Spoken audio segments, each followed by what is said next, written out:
I was already having the worst day of my year when I found a handwritten note on my windshield and read a sentence that felt like it knew me.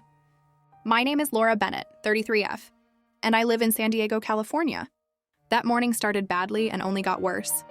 I spilled coffee on my work shirt, missed a meeting because my car wouldn't start, found out a project I'd worked on for months was being handed to someone else for visibility. By the time I parked outside my apartment that evening, I was emotionally done. The kind of tired that makes you question choices you made 10 years ago.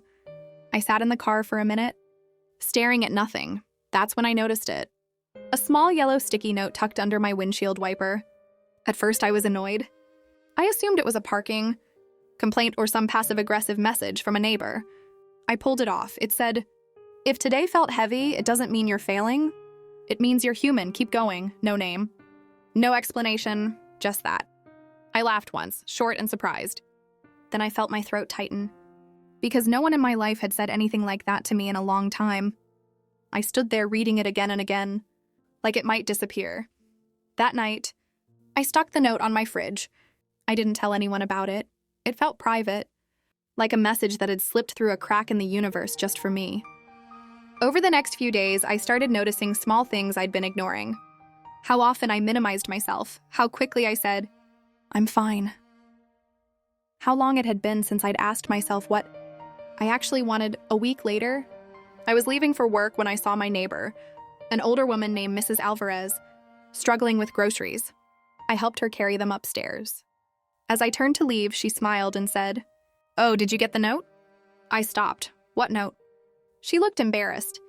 "The one on your car? I meant to put it on mine. I was having a hard day and wrote it for myself.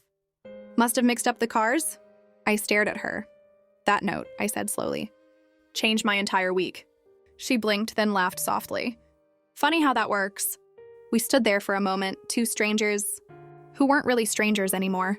That note was never meant for me. But I think that's the point. Sometimes the encouragement we need doesn't come from the people who know our story. It comes from small accidents, from human moments, from reminders that we're not the only ones trying to hold it together.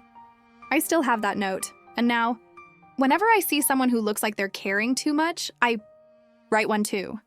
If this story felt quietly familiar, follow for more real stories about unexpected moments that change how we see ourselves.